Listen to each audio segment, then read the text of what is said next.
Okay, so here we go. We are going to do a quick rundown of Chapter 9, and basically Washington's presidency and John Adams' presidency, sometimes commonly referred to as the early Federalist era.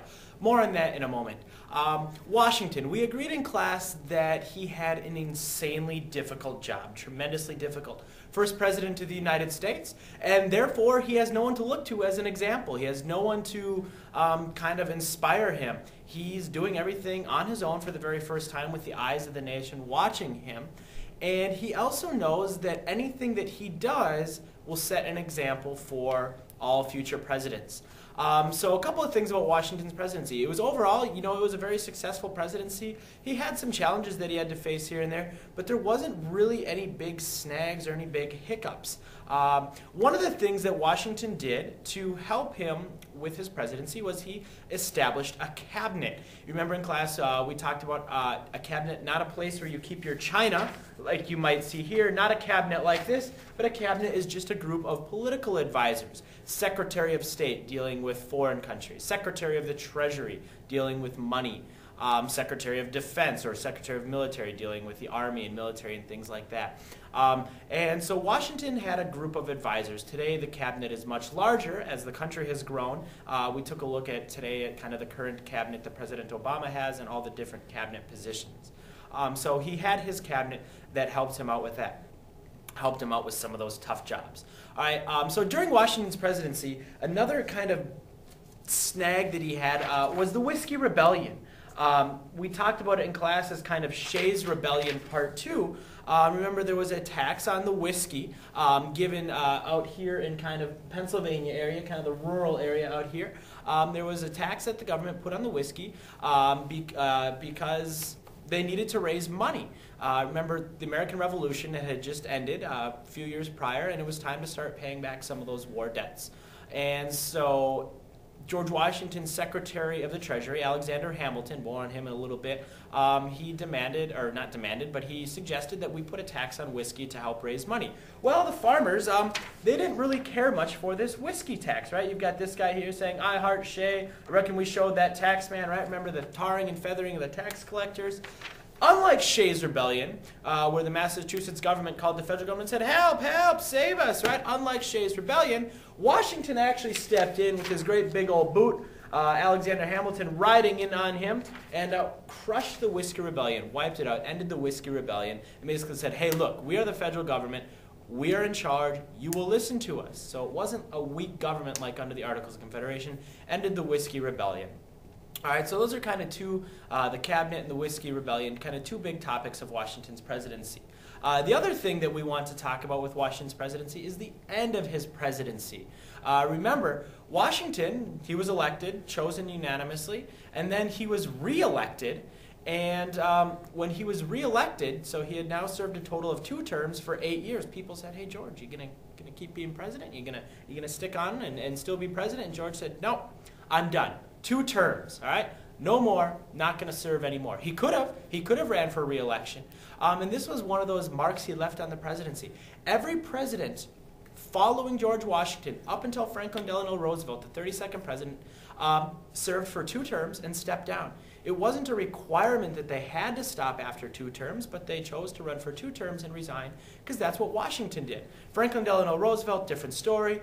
He was president for a total of 14 years, over 3 terms. After he died in office, they passed the 22nd Amendment, which is the 2-term limit. 22nd Amendment, 2 terms. So now presidents, no matter how badly the people want them to, they are done serving. We had a pretty good debate about that in class, the pros and cons of term limits. Should we stop someone after 2 terms? No matter how awesome they are, or should we let them keep going? We had a pretty good, healthy debate about that in class, and you can kind of make up your minds on that. So Washington's farewell address, he leaves kind of 2 important pieces of advice to all politicians going forward and those following him. His first one dealt with foreign policy, which is just how we deal with other countries. Remember what Washington's foreign policy advice was? Remain neutral. Stay out of it. Don't become friends. We talked in class, so sometimes even your friends can stab you in the back. So Washington said, trade with France. Trade with Britain. Don't take sides. This angered people, especially as we get to Adams when the United States wouldn't take sides during the French Revolution. A lot of people said, there was a good number of people that said, join France. They're fighting for freedom. We should take their side. They helped us in the American Revolution.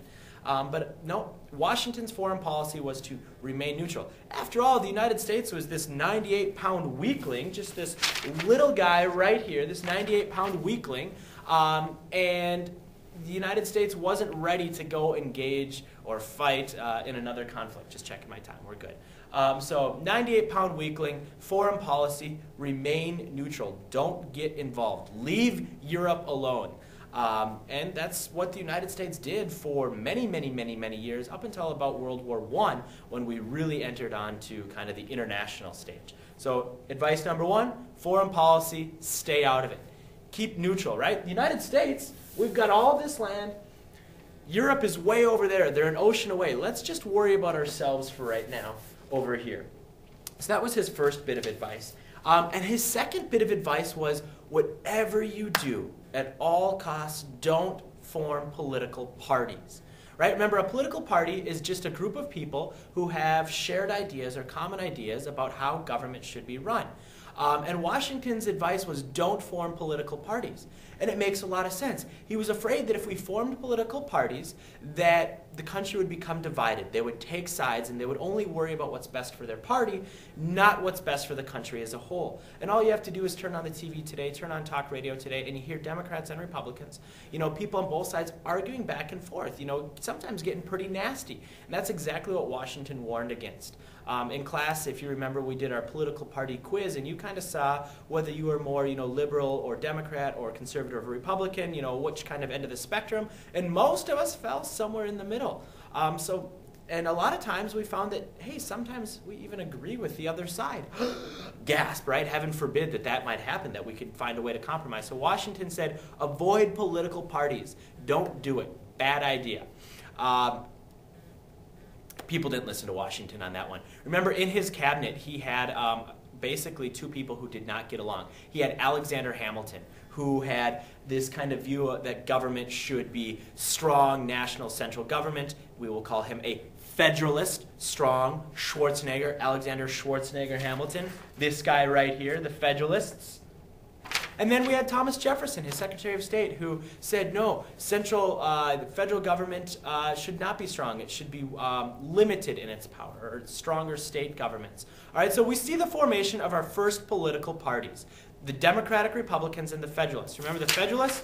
They are like the Schwarzeneggers, right? They think that, that we should have a strong central government, a loose interpretation of the Constitution, meaning if it doesn't say it directly, we can probably still do it because, we're the government and we should be able to do things necessary and proper to help the government run. And then on the other side, we have the Democratic Republicans, kind of more of a limited government or weaker national government and a strict interpretation of the Constitution, meaning if the Constitution doesn't say that you can do it, you can't do it. More on that in Chapter 10 when we take a look at Jefferson. So John Adams, our first vice president, becomes our second president, comes into office following George Washington, takes his advice on foreign policy, stays out of foreign policy, but Adams was a hardcore Federalist. Strong national government, power to the federal government. That was his idea, right? I mean, he lived and breathed federalism. John Schwarzenegger Adams, we can call him, just like Alexander Schwarzenegger Hamilton. Two big things about his presidency wrapping up here. The first thing, the XYZ Affair. Remember in class we watched our little XYZ opera video, basically where the French were attacking United States trading ships. Adams sent some people over and said, hey, knock it off. The French said, we'll knock it off if you pay us tens of millions of dollars. Adams said, bugger off. We're not going to pay you tens of millions of dollars. Forget about it. We're going to start seizing your ships. And that's kind of what happened. We had a little naval war, but not a full-out war, and eventually that died down. So that was the XYZ Affair. And then, on the other hand, the big black spot on John Adams' presidency, of course, is the Alien and Sedition Acts. And remember, when we talk about alien, we're not talking about little green men.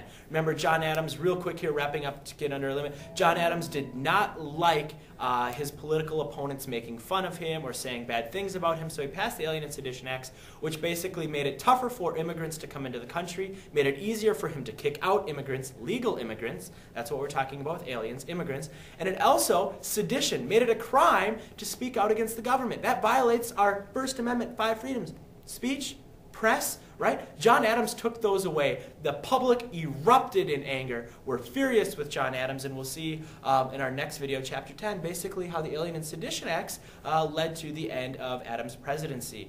All right, that's all for Chapter 9. Later.